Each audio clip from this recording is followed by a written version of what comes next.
bringing you in-depth discussion from one of the most read group of online writers covering the Edmonton Oilers. Are you ready for Oilers Overtime? Join us as we talk news, rumors, trades, player grades, game results, and more, all featured on one of the most glorified teams in the NHL, from the great one to the next one, from the boys on the bus to the decade of darkness. This is Oilers Overtime. Hey there, everybody. Welcome back to another edition of THW Oilers Overtime. My name is Jim Parsons. As usual, we've got the regular cast of characters with us to talk Edmonton Oilers news, rumors, topics of the week, topics of the month, whatever. But we've got a pretty easy topic to cover this week because he's been all over the news and everybody in Edmonton's going crazy over this one. So we're going to talk a lot about Duncan Keith tonight. So with us to do so, we've got Brian Swane. Brian, how are you? Doing well. How you doing? I'm doing good. I'm interested to see what you guys think about this Duncan Keith stuff. Julian Mongillo is with us. Julian, how are you? I'm ecstatic because Italy is in the Euro finals, baby. Sorry, I had to shout them out. We'll get to the hockey talk soon. So just had to give them a shout out, you know? You're allowed to rep your team. It's all good. And Colton Pankiw is with us. Colton, how are you? Good. Had some connection issues last week, so good to be back. Yeah, well, we'll see if you wander around from room to room or things happen. I mean, it's kind of neat because we never know exactly where you're going to pop up. So we're always surprised when you do show up. It's awesome. So we'll get right into it because I think this is the topic that a lot of Oilers fans are curious about and have heard a lot about. And it seems to be everywhere in the hockey world, and whether or not the Oilers are actually going to do this or not, can do this. It's realistic. What Chicago's asking for, we don't really know the ins and outs of it, but we have heard a lot of talk. Brian, I'll start with you. So Duncan Keith has potentially, I guess, told the Chicago Blackhawks that he would be excited to leave, not necessarily to get out of Chicago, but to be closer to his son. He's from the Penticton area. He would like to try to get to the Pacific Northwest or the Western Canada region, and Chicago's trying to facilitate that. So from what we understand, Chicago's not eager to move him. They're not trying to trade him. It's not one of those things where they said, we don't want him anymore. They're happy enough to keep him, but he would like to go and try to finish off somewhere else. So I guess my first question is, do you add him? The Oilers are apparently on his team, on his list of teams he'd like to go to. Are you interested in Duncan Keith if that is a realistic option? I am, if it means clearing out either the Neal or Koskinen contract. I mean, I don't think I like Duncan Keith. I don't like him at the cost he would be right now, obviously. I mean, that's another heavy contract for a guy who's in the sunset of his career. And I don't know what he can bring, honestly, as far as a player. I know he'll be a tremendous presence, leadership wise, experience wise, etc. But if the Oilers have Duncan Keith on their second pairing, I don't know if that's a team that's winning you a championship. But I do like I do love the idea of bringing him in just for his experience and all that. And if it means being able to clear off one of those other contracts we're talking about every week about getting rid of, go for it. Okay, well, that's the take that I've heard a lot. Like, that's a lot of people are saying, if you can clear a contract off, or if Duncan Keith is actually a second pair defenseman at this point of his career. Colton, what do you think? Are you with that side of things? Are you like, Keith, his time is sort of gone, or I'm interested only if I can get rid of a contract? Are you in that area, or do you think about this a little differently? I can't say I know a lot about where his game's at this point. Like, I didn't watch Chicago a ton this year, but like Brian said, it's a pretty big contract if they're going to take it all on. So if you could get Chicago maybe to retain half of it, I'm not sure how possible it is, but if not, then I'd say a Neal or Koskinen would have to be the one that goes for him. So we've got two people looking at the Oilers only doing this if you could dump a major contract. Julian, I've heard that may not be in the cards here. Are you looking at Duncan Keith either way, or are you on board with these guys? It's like, no, if you can move Koskinen or Neal, you do it. Otherwise, you probably don't. I'm on the side of I'd be very interested in him, despite his age at this point. Even if they don't get rid of one of those two contracts, because I think there's ways to get rid of them otherwise if they can't get it. And I think Chicago is a little bit tight because I think Zadorov's an RFA, so they probably have to re-sign him. And I think they have $6 million heading into the offseason. So it might take a little bit more for them to take one of those contracts on, but I do see a route for them to acquire him if they can retain at least 50% of that salary. I think he's making 5.5-ish, or a little bit more than that. I think. Somewhere around there. But if they can eat half of that, and he's a $2.5 million defenseman, I think for the experience he brings, especially in the playoffs, I think that's where you're going to get the most out of him. And especially if they have a big role for Bouchard this year, then that's a great guy to have paired with him. Okay, so you're not as far leaning as Brian and Colton in terms of what you got to get rid of to acquire him, but you're looking at really only if you're looking at a 50% retention in salary and you want him in around 2.5 million. Okay, so that's cool because we've got two on one side, we've got Julian's a little bit. I'm going to take the total opposite approach. I actually think that this is something the Oilers should try to do. I like everybody else here. I can't honestly say I've watched every Chicago Blackhawks game and know what Duncan Keith is doing right now, but I do know what Duncan Keith had done. I do know how often he was playing in Chicago this year, and they're playing him like a first pairing defenseman, 24 minutes a game. He's not that. Hasn't been that for a little while. But I do remember watching him against the Oilers in the play-in series, and he was the best, not just the best defenseman in Chicago. He was the best defenseman in that series. He was absolutely the best defenseman in that entire series. And I don't know that he's terribly far removed from that. Like I think if you play him 17, 18 minutes, you have an entirely different player than what everybody's whining about from this past season when they're still trying to get him in 25 minutes a game. So I like the idea of that. I don't know necessarily that you can move James Neal or Mikko Koskinen in that deal. I don't think Chicago's going to take that. I don't know why Chicago would want to buy out James Neal once you acquire him, because that's probably the option they'd have to go. I could see maybe Koskinen, but I don't know if that's the goalie they're looking at. But I'm okay if you don't necessarily retain, if you don't move those contracts, as long as you retain something. For me, if he comes in at Oscar Cliffbaum's salary, I'm considering it, right? Because Oscar Cliffbaum is the guy that you probably don't have. And if you do get him, he's the guy that you get at the end of the season in the playoffs where you don't got to pay for him anyway.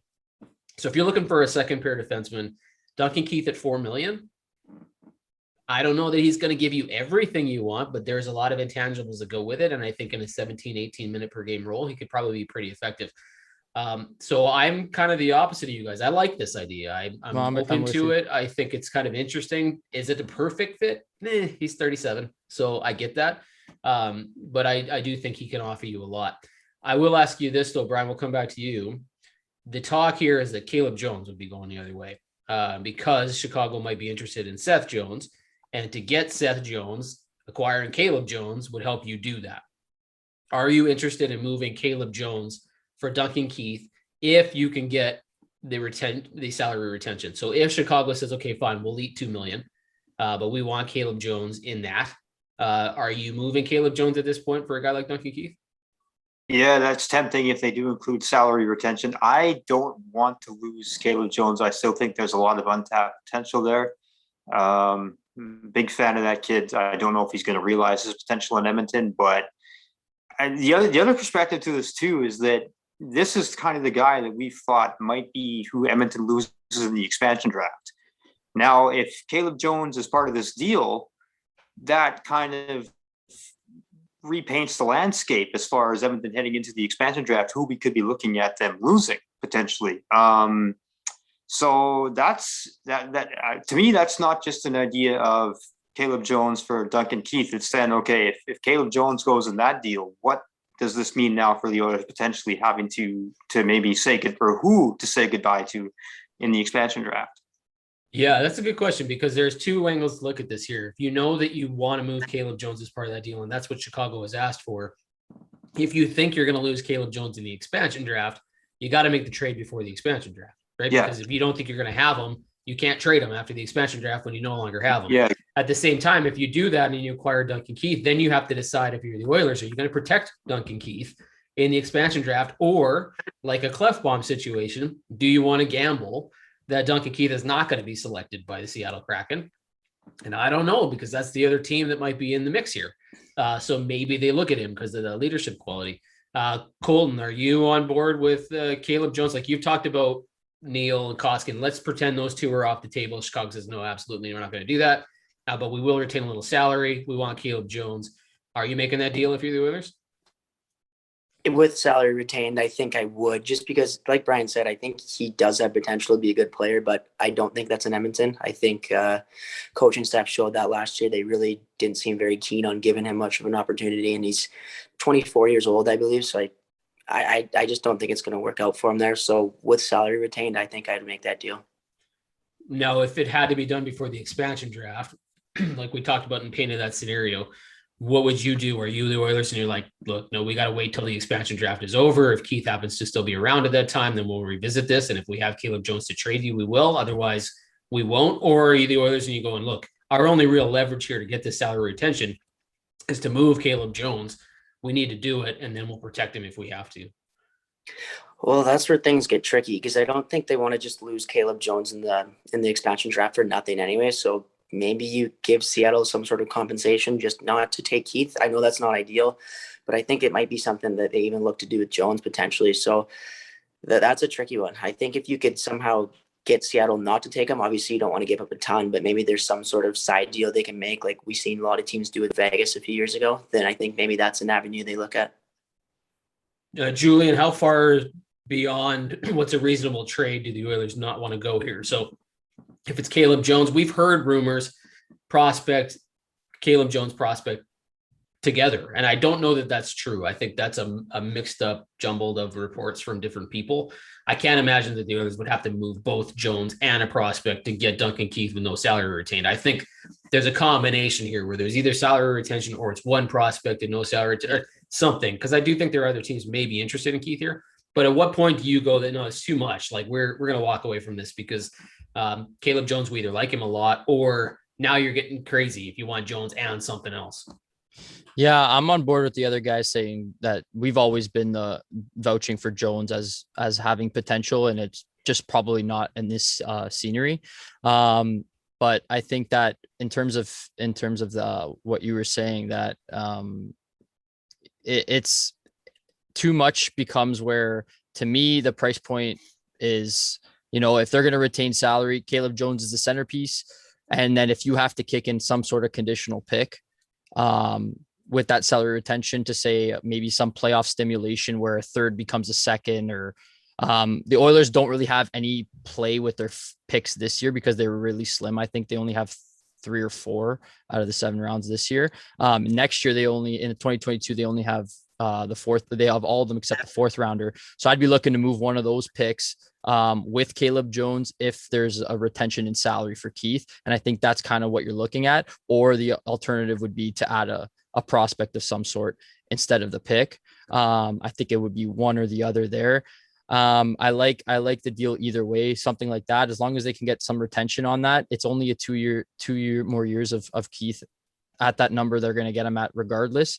So it's not too high risk. And we've heard Holland say that they're in win now mode with these players in their prime. So I think that Keith will give him the best opportunity, especially in the playoffs, to start making some headway. And having him there 2 years and bringing along some of those young guys like Ethan Bear and Evan Bouchard is those are intangibles that you can't replace. And a guy with cup pedigree like he has is hard to find anywhere. And at his age, I think he can even play up to upwards of 20 minutes and help Darnell Nurse shoulder some of that load that we saw him carry most of the playoffs last year. So I think it's going to be worth their while if they can make this happen. Yeah. So, I mean, it sounds like everybody's either move a big contract, get some salary retention, but we're okay sacrificing Caleb Jones to do it. Maybe adding a prospect if that salary retention is there. Okay. I'm with that too, because I think you're not going to probably get to keep Caleb Jones through this expansion draft. So if you're thinking about protecting him anyway with the 7-3-1 formula and Jones is on your list of protected players, well, okay, then just swap him out for Duncan Keith. He's on your list of protected players, right? So it doesn't really change your approach to the expansion draft. But I also do think that Duncan Keith isn't even close to being done. He's got 2 years left on his deal, but this is a guy who Mike Smith, we've talked about his physical, ability to stay in the league at his age. And I heard Bob Stauffer comparing Duncan Keith to Chris Chelios, who played until he was like 44 or something. I don't imagine Duncan Keith's going to do that, but if you get him for 2 years, he plays all right in limited minutes, and then you can sign him for whatever, for a couple more years after that, and let him finish his career out. I mean, you're not just trading for a player or 2 years, you're trading for a player with salary cap retention for 2 years. And then you got a guy you can sign for $2 million or whatever, right? If you really wanted to. So I'm curious, if you go Darnell Nurse, Brian, if you go Darnell Nurse, Duncan Keith, top 2 left, and then you've got Adam Larsson and Evan Bouchard, top 2 right. And we're going to get into the Adam Larsson conversation in just a second here. Is that a decent enough top four on your defense if you're the Oilers? I don't think so. I mean, is Evan Bouchard ready for that? Do we still think Duncan Keith has enough left in the tank to be? I mean, if they're playing the second pairing, we're looking at upwards of probably this. I mean, the second pairing this year, they averaged around 19, 20 minutes a game. So I mean, now we're asking Duncan Keith at 38 or will be 38, and Evan Bouchard and all of his however many, whatever 20, 30, 40 games of NHL experience to play this, and we're expecting this team to hopefully make a deep run or at least contend for something this year. I don't see it. So that's why, and I love Evan Bouchard, and I think he's got a lot of potential. He's just not there yet. And the same thing, like I say, with Duncan Keith, he may not be there anymore. Yeah, that's for sure. So, Colton, are you in the same situation? Like, if they get Duncan Keith, let's say that this works out and this is something that they do they need to do more? So if they've got, we'll get into this, like I said, we'll get into the Larsson conversation in a second here, but if you've got Darnell Nurse, Duncan Keith, you got Larsson and Bouchard, is there another addition that needs to be made here? So by getting Duncan Keith, do the Oilers have to do something else, or is that enough? I mean, I think it's kind of the whole thing with the Ryan McLeod at third line center. I think if you leave it, you're really hoping that some guys step up, and I don't think they're in a spot where they can really afford to hope anymore. I think this is kind of their window, we've said. So I don't know who they go after to improve that, but I do think there's something still that needs to be added. Because I mean, there's a bunch of hoping things. You hope Ethan Bear has a bounce back. You hope Duncan Keith can still play at a high level at his age, but you're really hoping on those. So I think an addition could be something that they need to look at. Yeah, I suppose I ignored Ethan Bear in that conversation. I probably shouldn't have. I would maybe throw him ahead of either Keith. I mean, obviously, I know he's got to have a bounce back year, but I think if he plays at the level we think he can, I'd rather have him on the second pairing. Yeah, I guess like Julian there too. Like if you put Ethan Bear as your second pair right defenseman and then you slot Bouchard in on the power play and give him some specific minutes, is that a decent enough top 4/top 4B? I'm not going to complain about it. I mean, I think that they have holes that they need to address. So if I'm kind of like the way you were about their goaltending situation with their defense, if they can land Keith, where, could it use an upgrade? Yeah. Would I be okay with heading into the season looking the way it does? If they can get Larsson back and add Keith, I'd be okay with it, just because I think Ethan Bear does have some room for improvement coming off last season. Maybe he can end up playing that shutdown role with Nurse and even, keep Bouchard with Keith just so he can have that veteran presence. And then Larsson in this similar role that he had this year where, he's taken those tough minutes, those PK minutes, and then sprinkle Bouchard in on the power play on the 1 or 2. So I wouldn't hate it to go into the season like this. And then you can bring back maybe someone like Kulikov or Kuku just to give you some depth. I'm sure there's more out there on the free agent market too that you can take a look at. But I think if you're going to address something, it's either you address that third line center, you got to take a risk somewhere. And if you're going to take the risk on defense, you got to address that third line center. If you're going to take the risk with McLeod at that third line center, then you got to add to your defense core. Okay. Well, we'll get into the depth in a minute, because I know we want to talk about the young guys and how they step up and stuff. But I do want to ask you, Brian, we've heard a little bit of uncertainty with Adam Larsson here. Like we all sort of assumed that this was going to get done. They were probably really close. And then we've heard some whispers this week that it might not be as close, that he wants to maybe test out free agency, that he's taking his time a little bit just to see what he wants to do. Now, I don't expect that deal to happen before the expansion draft anyway. So I know when you have that window, you're going to have people panicking. But if Adam Larsson chooses to go look at free agency and he doesn't come back, how big a deal is that for the Oilers? Like, is that really like create a whole new set of problems? Because we sort of just assumed that deal was going to get done. If it doesn't, how does that change everything? Yeah, that creates a real pickle of a situation if they can't. I think it's going to get done. I'm not too concerned about that, but I think Larsson really showed his value last year.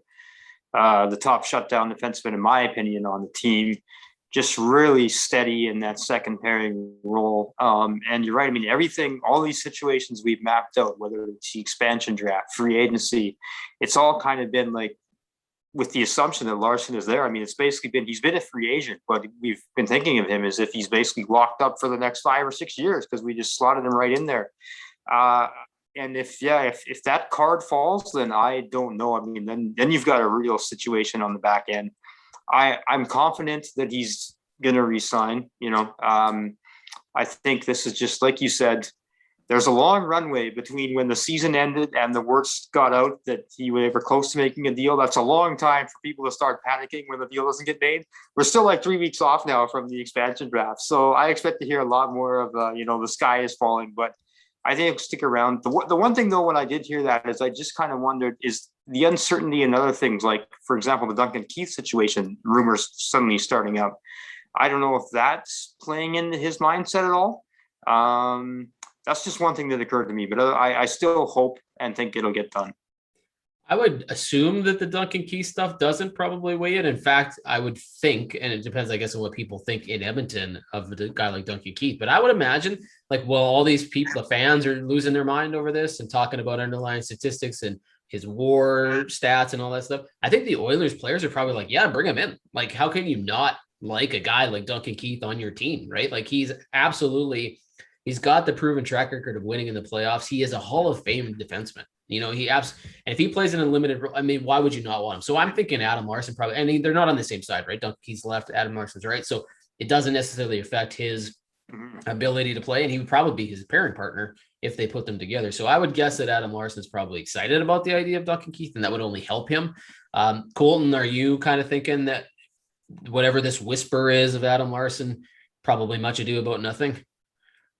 Well, it's funny because when we were talking about their pending free agents, this kind of the Adam Larsson was always the guarantee. Tyson Barrie, probably not. And then Nugent Hopkins was sort of up in the air too.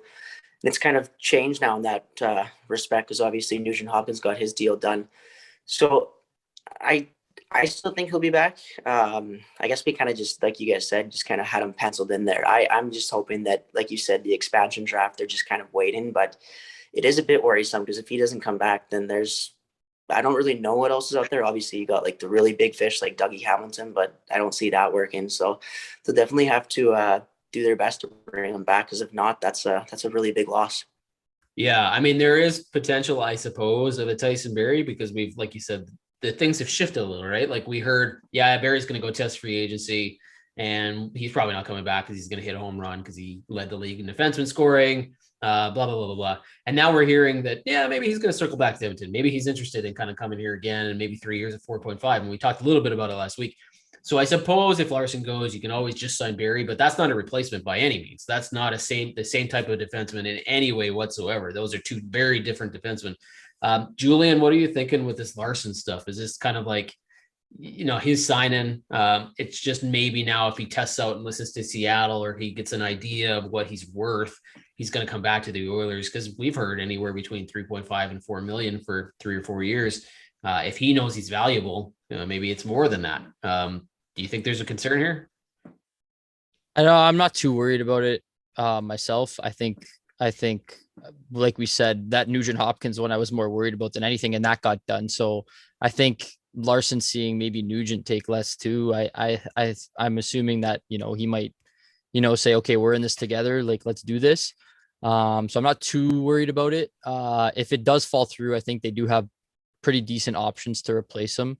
I hate to say that they're going to just go sign different players and replace everybody, no problem. But I think there's some names out there, and I can give you guys some, and you can tell me your takes on them. But there's guys out there like David Savard, Ian Cole. Who else they got out there? Maybe guys like Goligoski, Hjalmarsson, those types of players where they may be a little bit older than what Larsson is and may have to play a more sheltered role. But if Larsson's going to be your third pairing, is it that much of a downgrade? Those guys all kind of do the same kind of thing that Larsson does. Maybe, there's a little bit more concern just because of their age, but they'll definitely come at a cheaper price point with that too. So I wouldn't be too concerned because there is options out there to fill that in if it doesn't get done. You got anybody want to take that before I take a crack at it? To be honest, with the North Division this year, a lot of these guys I didn't see play. Those are all names that, if you threw this out of me this time last year or a couple years ago, I would be enthused about. I'm not even sure what some of those guys would be in the market or what they would be priced at. Julian makes a good point. I don't know if when I saw the rumored at 3.75 million for Larsson, I thought, he's maybe taking a bit of a discount here. I think he could probably get more. Now, of course, maybe as the case is with Nugent Hopkins, maybe he would take less because he wants to be a part of what's about to happen here. Or maybe he does want to test the market and see if someone's willing to throw, it would probably be crazy to suggest maybe 5 million, but I don't know. I think he could get that though. Yeah. Okay. Well, there you go. Yeah. Yeah. It'll be interesting. I don't know that if you're given a multi-year deal, we got to remember the flat salary cap, there's maybe half a dozen players that are going to get multi-year long-term extension contracts. I don't think Larsson's one of them. I think you might give him 3-4 years tops and maybe go 4 and change. Somebody giving him 5 million, that's a reach for me, but I do think he's extremely valuable. Of the names that you mentioned, I'm not sure how many of those would be interested in Edmonton. I don't know them well enough to know whether or not that's a that would be other concern. But what I do know is that Larsson has said everything you wanted to hear the guy say about loving being an Oiler and being there. Colton, what about you? Like, is there a number that you wouldn't go past for Larsson if he tests in Seattle, says, you know what, we'll sign you for 4.5, or do you kind of go, okay, we're the Oilers, we need this guy. He's unlike any other defenseman that we have on our roster. If we got to give him 4 years, 4.5 million, we're probably going to do it.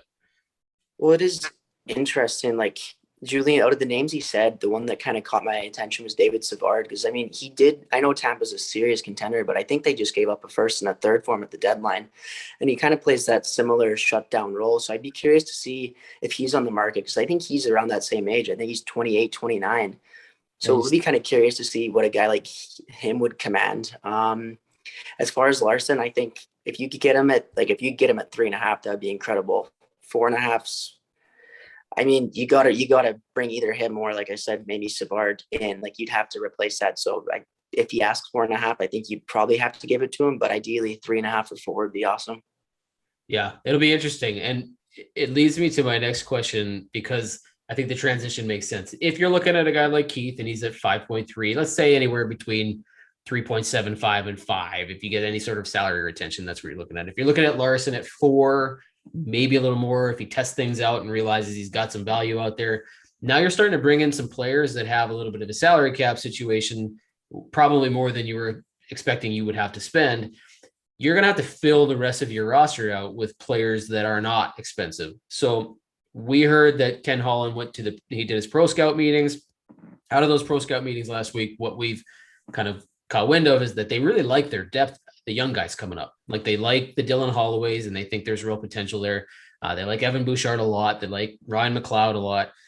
Brian, how much can you rely on these guys, and how much are you comfortable going, okay, well, if we take a swing at Duncan Keith, or we take a swing because we have to at Adam Larsson, or we add that top 6 left winger and it's going to cost us 5.5 to 6 million, can you comfortably round out your roster with those guys? I don't think you can. I love the depth. I think there's an awful lot of potential here, but I think in many cases, it's 3 or 4 years. In some cases, it's a year or 2 away. In some cases, it's maybe 3 or 4 years away. I don't think you can rely on them. Is there a chance they could give you what you need?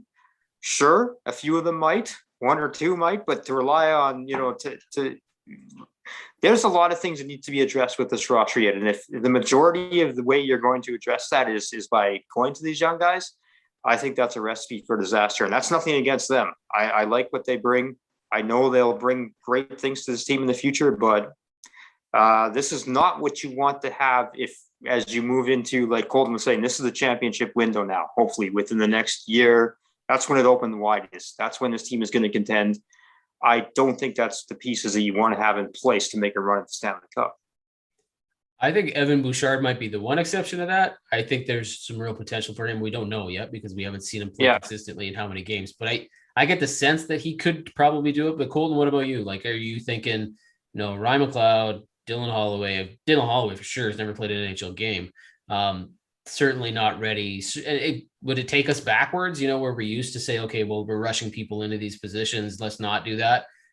Or are you kind of like, we don't have much choice. We're swinging big here. We're looking for home runs. We're going to nail a couple of them, and we have to do this just to pull that off. I think it's a bit of both. I think it is a big risk, but I don't know if they have a lot of choice. I think it's interesting from Holland, because in Detroit, he was like notorious for really over-ripening prospects. So I think putting Holloway right in the lineup next year is pretty, seems very quick. I mean, he'll only be 20 by the time the season started, hasn't played any games in the American League. And yeah, I don't know. I think you're hoping for a lot to go right. You're hoping that Puljujarvi can continue off the last season. You're hoping that Yamamoto can have a bounce back. You're hoping that McLeod can step up and be a third line center, but there's just so many question marks. And even Evan Bouchard, I think, like you said, I think he's the most likely of those guys to step up, but you're still not sure on that. So it's a lot of question marks. Yeah. Julian, where do you sit on this? It's if I've heard you in the past correctly, this third line center role is a key role for the Oilers. So putting Ryan McLeod in there, certainly not the answer. What do you think about their take on their depth, their young guys, and letting some of those guys roll? I like the young guys. I just don't know if you could put that many of them into the lineup and hope for the best and hope that you're going to be a playoff team. So I don't mind sprinkling them in. So, if you're going to have Bouchard in there, that's fine. If you got experienced guys like Larsson, Nurse, Keith, guys like that, if we're surrounding him with those guys to protect them, that's fine. No problems with that.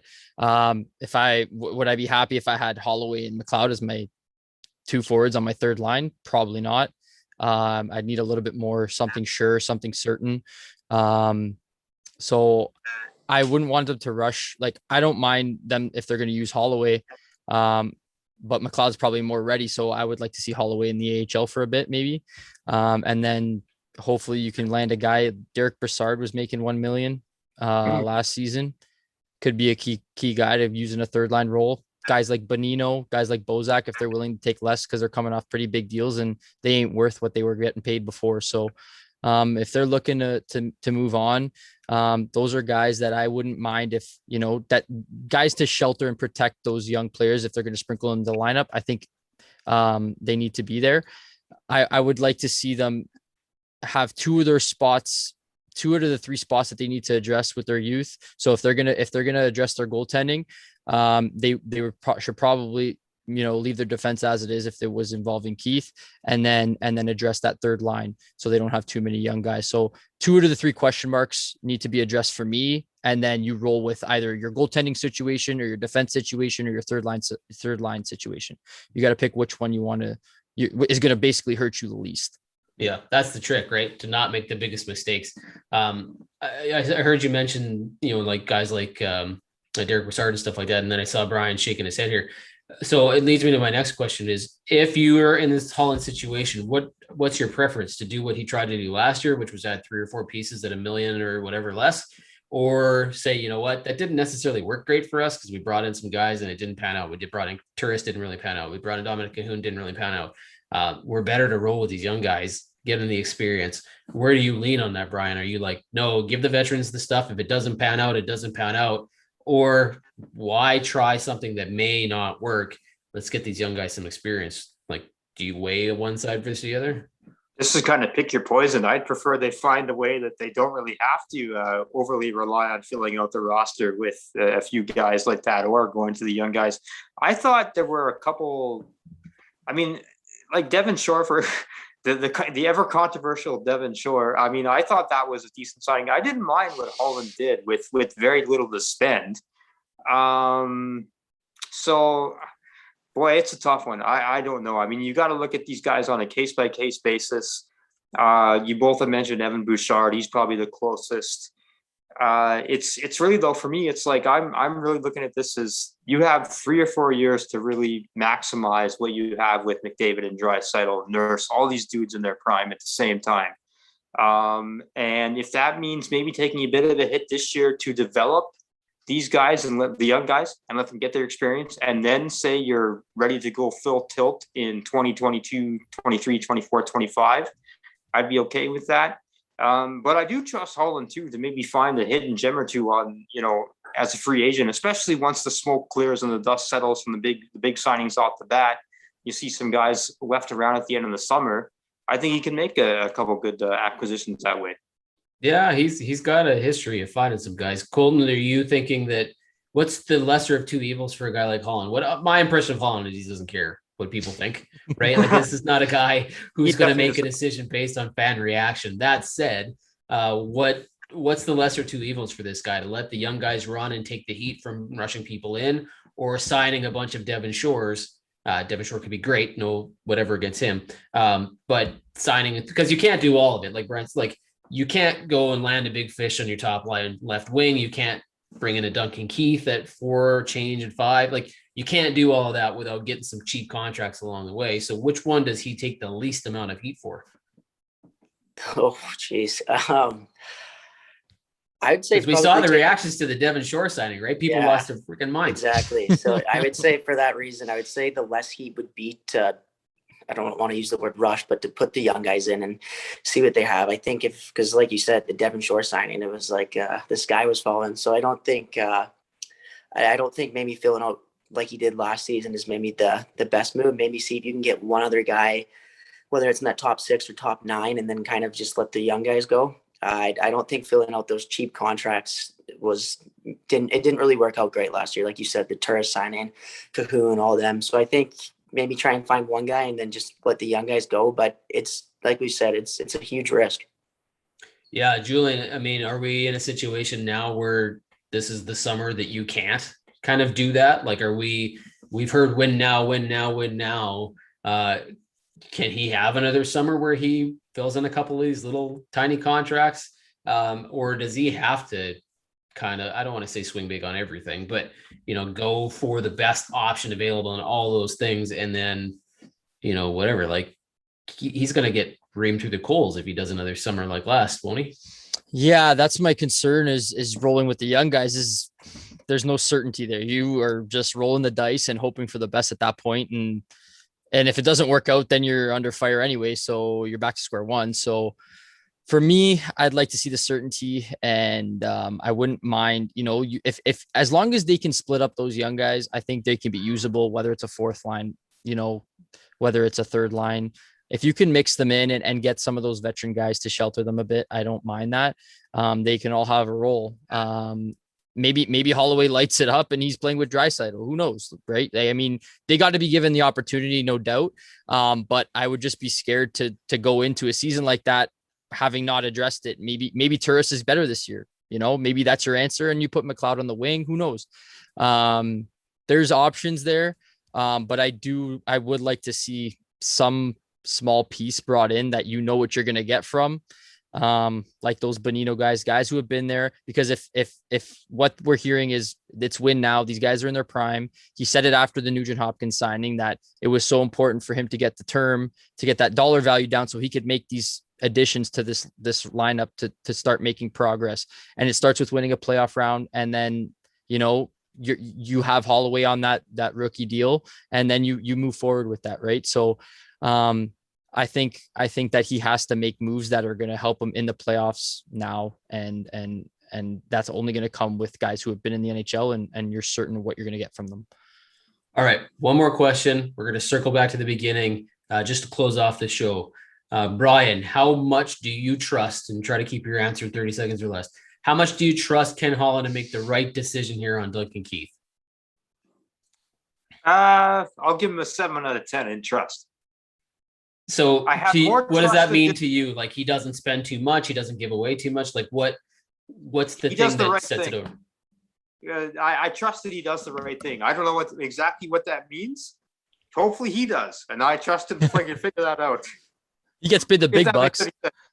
That's right. Colton, are you the same way? Are you confident that he's going to do what needs to be done, whether that's saving money, not giving away too much? Or are you like a lot of people who are panicking right now that he's just going to go, I love Duncan Keith and everything around him, and just get lost in that whole thing? Like, do you trust Ken Holland's going to do the right thing here? He struggled, I think, in Detroit near the last few years. He was there with the cap, but I think he's done a pretty good job since he's come to Edmonton. I think you can learn from some of those past mistakes. So I think I'm pretty confident in him. So I do think that he'll make the right decision. Julian, are you on the same situation as these two?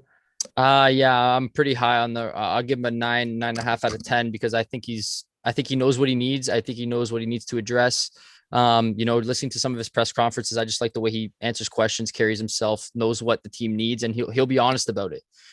So I like that about him. And, I think I trust him to make the right decision. And I think that's going to be getting Keith at the right price. Yeah, I'm with you guys on that. I actually think that he will walk away from this if he has to. I think he's going to recognize the leverage that he's got. I mean, everybody talks about how there's other teams interested in Duncan Keith here. And I don't know that there's that many other teams that he would like to go to. Now, I do believe that Chicago doesn't feel like they have to trade Duncan Keith, and they might just hang on to him. If they can't get the deal they want, they'll just keep him. But I also think that Ken Holland knows, like, I'm one of 2, maybe 3 teams that he's going to want to go to. I have Caleb Jones. Nobody else does. I have a need to keep my number at this point, and I'll do something with you to make it work, but I'm not going above this. Like, I do think Ken Holland will walk from this if he has to.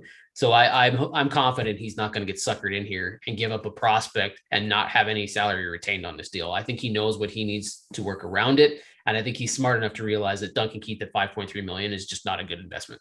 So I'm hoping that turns out to be the case, but I do understand why some people are a little panicky here, because everybody thinks the sky's falling when you talk about a player that's expensive and that old. But we'll see. All right, There's guys. only 4 people in all of oil country that actually have confidence in them, and they're all here right now. But you know what? He's not hit on everything, but no GM has ever hit on everything. No, exactly. And the mistakes he's made have not been like glaringly bad. Kyle Turris doesn't look good right now, but that's not like a huge, oh my God, this is the worst thing that anybody could have ever done. Like, he was really smart with Puljujarvi. He was right about Mike Smith when everybody crapped all over him on that move. I think he gets what he wants to do and what he's picturing for this team, and that's what he's going to do. He's very calculated right now. He knows where he's at and knows what he needs. Yeah, and we're all just going to watch and hope that he does the right stuff. And there's not much else we can do except for talk about it and critique it or say it was a fantastic move. All right, guys, I appreciate it. We'll wrap her up there. Julian, Brian, Colton, thank you very much. For everybody else who's watching this, take a like on the Facebook buttons, hit it, like notifications on YouTube, wherever you're watching this right now. If you're listening to it on audio podcast, especially Apple Podcast, give us a rating, share this with other people. We greatly appreciate it. And I'm sure we'll go next week and we'll probably have a topic to talk about at that point. Maybe that's the week we take a deeper dive into the expansion draft, because we've been talking about doing that for a while. So maybe that's what we'll do next week. All right, guys, another edition of THW Oilers Overtime. Have a fantastic week. Go Italy. Go Italy.